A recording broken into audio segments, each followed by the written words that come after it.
Hi everybody, welcome back to my channel. Today, let's talk about sci-fi romance. There's a lot of politics in this book, but not normal politics, intergalactic politics. Henchmen, I don't know, army, space cowboys. And Mark's like, fine. So what did I learn? Did I learn anything? Captain Tom shows up like, we've got to go right now. You're in danger. I don't even want to be here. So let's go. And Andy's like, no, I'm not leaving. You can't tell me what to do. Like, it's like I have no idea what's going on. You're probably asking if I even read it. Yes, I did. I liked this book. I understood this book. So just real quick disclaimer, it's really late at night. I am in what basically amounts to my PJs. I filmed a bunch of videos earlier today and none of them had any audio.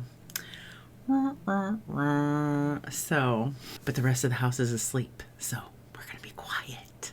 So the reason we're talking about sci-fi romance today is because it was the first subgenre that I drew out of my cool subgenre random bowl of fun for the genre project, in which I commit to reading 3 books each month in a certain subgenre, regardless of my experience with that subgenre and how comfortable I am with it, and maybe learn a little bit more about the differences between the way that I view genres and book categorization in general and the way that things are actually categorized out there in the world. I guarantee you there's some differences. So when I drew sci-fi romance, I was kind of relieved because I do have so much experience in the romance genre in general. But at the same time, I was a little bit trepidatious because sci-fi and I haven't established a ton of science fiction that I like. I know that I like hard science fiction, technological science fiction that deals with teleportation or parallel universes or things of that nature. And so I thought, okay, no problem. I'll find a book about 2 scientists that like fall in love. No. When you search for sci-fi romance, first you have to wade through all of these paranormal romances, which paranormal romance is actually mostly like supernatural romance, but for some reason it's called paranormal romance. So anyway, like Goodreads readers and stuff will sometimes take supernatural elements and call them science fiction, and it seems to me that supernatural would be more fantasy than science fiction, but this is why we're doing the genre project. So I didn't want to read any vampire romances or shapeshifter romances because I really don't think those apply to sci-fi. After that, the large majority that you're left with deal with some sort of romance between an earthly human being and an alien. I really can't get past like Independence Day, Will Smith aliens, and that's what I picture. And so there's this whole like, I don't, with tentacles and so instead of searching for sci-fi romance, I started searching for romances featuring astronauts or romances featuring parallel universes. And I did find a few books that I thought sounded interesting. And when I was trying to decide which ones to read, I was leaning towards some that I felt very comfortable with. And then I thought to myself, this project is not about making yourself comfortable. This project is not about searching and searching for potential reads until you find some that you'll be comfortable with. This project is about finding books that represent the subgenre well, even if you're not cool with that subgenre. So then my search switched to, let's be budget conscious about this. So that's what I did. The first book that I read was Escape from Zoo Lair.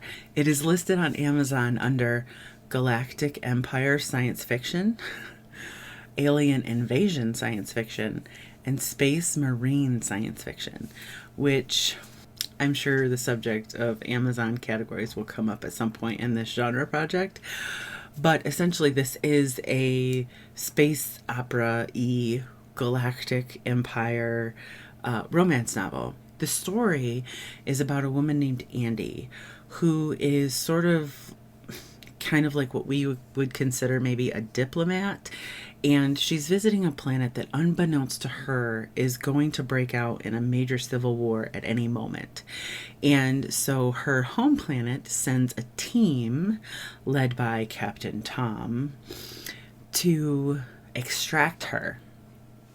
And Captain Tom is kind of like real bent out of shape that he has to go, but he does. So he gets there and he's like, lady, we're leaving. And she's like, I don't think so, sir. And she delays their departure long enough that they do find themselves in the middle of some fighting and some badness. For a lot of these subgenres and a lot of these books that I read for the genre project, I may tell you that I'm hesitant to rate certain books because a lot of these subgenres I don't have experience in, and I don't know that it's fair for me to contribute to popular opinion about a book when I don't have a great frame of reference for those types of books. So some of them I won't rate, but when it comes to a genre like sci-fi romance, I feel kind of comfortable. Maybe not totally comfortable, but kind of. But I can tell you right now that if I was rating Escape from Zulaire, it would probably be 2 stars, maybe 2.5 if I was feeling super generous. It doesn't help me, a newbie to science fiction, and to science fiction romance. The science fiction elements of this book do not shine, in my opinion. Like, I'm thrust into a world, into a future that I don't understand. And I don't feel like the author helps me understand. The world building, I think weak is a strong word, but it's probably way better suited to people who read these types of books often, because I didn't understand what was acceptable, unacceptable, what was likely to happen, what was bad, what was, you know what I mean? I didn't know how interplanetary relations worked. I didn't know, like, what sort of creatures they were likely to encounter, or if everybody looked like and was a human. You know, I didn't feel well informed when it came to the science fiction part. But on top of that, it also failed me as a romance novel. Now, the plot that I just explained to you is pretty much a great romantic suspense plot. In fact, it's one that's pretty common. Damsel in distress, and this time a reluctant damsel in distress. I've probably read that book 100 times. But, and I probably would read it. If it, took place somewhere in Idaho, I'd probably read it and I'd probably like it. But in this case, it took place in space, which was, just went way, And the romance was crazy, insta-lovey. You've got Captain Tom and you've got Andy. And Captain Tom shows up like, we've got to go right now. You're in danger. I don't even want to be here. So let's go. And Andy's like, no, I'm not leaving. You can't tell me what to do. And then all hell breaks loose. And then Captain Tom's like, see, I told you so. And Andy's like, oh my God, you almost died back there. I love you. There was one part of this book that I feel like I was interested in. The author does introduce this sort of beyond our current understanding illness that Captain Tom suffers from, and in that world it is incurable, outside of supernatural means. And so there was a whole subplot about Tom's affliction and who could heal him, how they could heal him. I mean, that kind of was interesting, but beyond that, Escape from Zoo Lair just didn't get it done for me. I stumbled on this book, Polaris Rising by Jessie Mahalik. This is a very similar kind of story to Escape from Zulaire, but it had more ratings. It was rated highly, and it's marked as to be read or want to read by a lot of people that I have Goodreads interactions with, and so I was encouraged in that regard. But this is another space opera, intergalactic kind of thing with a space princess. Come on. But this space princess is Ada von Hasenberg, and she is the daughter of a high councilman who's basically like the patriarch of her family. There are these 3, I believe, really important families to the galaxy. She is the daughter in one of those houses, and as such, her father has promised her hand in marriage to another house, and Ada's like, no, that guy's a creep. So she escapes, and she's on the run for 2 years to avoid marrying this sleazeball. And her father's henchmen, I don't know, army, space cowboys, catch up to her and throw her in a prison cell on the ship to return her to her father, and thus her father would turn her over to super creepy dude. There's a lot of politics in this book, but not normal politics, intergalactic politics. But the ship is attacked by the dude that Ada is supposed to marry, and she's sharing a prison cell with kind of an infamous fugitive of the galaxy named Marcus Locke. And so when all this is going down, she's like, yo, Mark, maybe we could help each other here. So if you get me out of this mess, I'll give you a lot of money, and then swear up and down I don't know where you are or where you went. And Mark's like, fine. They go on the run. They pick up sort of these refugees along the way who are trying to flee an oppressive... It's a lot. It's a lot. But anyways, so it ends up that Ada's like, hey, you know, Marcus, you're not that scary, and kind of cute. And he's like, well, you know, it is what it is. So Ada and Marcus are kind of digging each other. And her plan switches from being on the run, being in hiding, to actually like, hey, I have this ship that's super important, the Polaris. Let's take it to my father. He'll be really happy. I will negotiate with him for Marcus's pardon and release, and then force him to abandon my marriage contract. The refugees will be safe. Everybody will live happily ever after. You'll notice that I'm struggling to explain this book. It's like I have no idea what's going on. You're probably asking if I even read it. Yes, I did. But I knew this particular subgenre would be difficult for me because I don't read a lot of these. And so when I'm thrust into a really strange landscape, I'm trying to figure out what's going on. And meanwhile, the story is going on. And so I'm trying to learn the world, and I'm trying to follow the story, and I'm getting confused. I'm still confused. I will say that Polaris Rising was a good book. I really did like it. The romance in this one was great.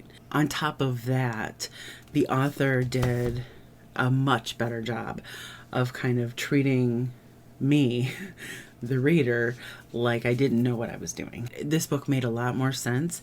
It's just that this book contained a lot more. This book was a way more complex version of the space opera romance.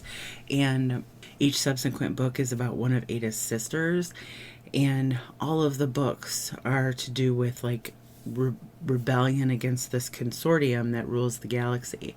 And so, yeah, world building is going to be pretty important.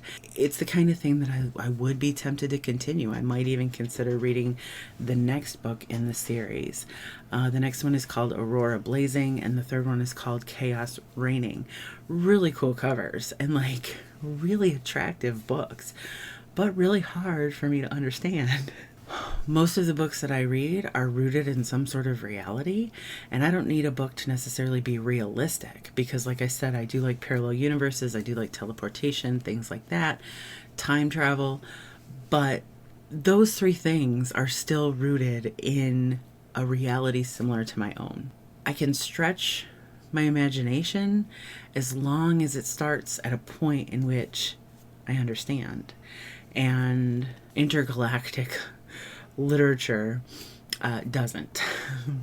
And that's why I wanted to be real careful with my third pick. I wanted to find something that not necessarily was comfortable, but to see if I could find a romance that had science fiction in it, sort of rooted in reality. If not hard science fiction, then at least something that felt believable. But I saw dystopian, and I'm like, I'm usually attracted to the synopsis of a dystopian book, so it was almost like a no-brainer. But I couldn't have had that revelation at the beginning of this project. So for book 3, I chose Claimed by Elle Kennedy. And I chose that one specifically because Elle Kennedy is a very recognizable name. But I can't immediately call to mind books by Elle Kennedy that I've read. And it had nothing at all to do with this cover. Not a bit. Nothing. So Claimed is book 1 in the Outlaws series, and this takes place in a world where obviously civilization as we know it has crumbled and recolonization of the earth has begun. And so our characters are in one specific colony, and in the colony is this massive city. The city is ruled by one guy, and below him are all of these enforcers, which is sort of like militarized police. And this city has rules like, the city takes away most of your free will. There's no more religion, there's no more creative expression, there's no more procreation without permission. Like, it's a real fun place, let me tell you. Our heroine's name is Hudson, and Hudson is actually the twin sister of the city leader named Dominic. And their father recently died, and that's what elevated Dominic to his position. So before her father died, a contract was drawn up to promise Hudson's hand in marriage to a real creep. This is sort of like a theme that we've got going on here. And Hudson was like, guy's a creep. So she fled the city and went out into outlaw territory, which is basically where everyone lives who doesn't want to live in the city, but that's technically not allowed. They have to kind of sneak around and find creative ways to survive. There's no money out there. They have to trade, barter, steal anything that they have. And so there's usually small groups of outlaws together. Hudson is alone when she goes into a bar that used to be a morgue, and in walks Connor's crew of outlaws, and immediately they notice each other, and a fight breaks out and people are dying. And in their escape, Hudson goes to Connor and says, hey, you guys seem super duper capable, can I hang out with you? And Connor's like, no, bye. But the rest of his team or his group convinces him to give her a chance. She is capable. She's tough but nice. She knows how to handle herself. She knows how to handle weapons. She knows how to fight in hand-to-hand combat. They just don't know that her training is the result of having a high position in the city. So they agree to take her in, but she does have to kind of integrate herself, prove herself, etc. What she comes to find out is that Connor's one mission in life is to kill her brother. So no way, no how is she going to tell them who she is. But in the meantime, feelings develop between Hudson and Connor, and it becomes more and more difficult to withhold the truth from Connor. And Connor's taking more risks in his quest to find her brother and kill him, and enforcers are getting closer and closer. So I liked this book. I understood this book. This book made sense. Now, the one thing that I will say, I was floored by how explicit this book is. It's been a really long time since I've read an explicit romance novel. But right away, when Connor and Hudson notice each other, they immediately start imagining all of the things they want to do to each other. And right then you're like, whoa, whoa, that's intense. So I was a little bit taken aback. In my opinion, it was just a little bit too much. It was a little too gratuitous throughout the entire book. But on the other hand, I get it because, you know, sexual expression or sexual freedom is a huge theme in this novel. Outlaws, one of the main reasons they don't want to live in the city is because they don't want those sorts of things taken from them. And so outlaws do whatever they want, with whomever they want, wherever they want to do it. It's the first time that I've really been like super shocked and taken aback by it, because I think that at one point I was pretty desensitized to explicit scenes and stuff and explicit language, and then now it's been so long, and I've been I don't know what I've been doing.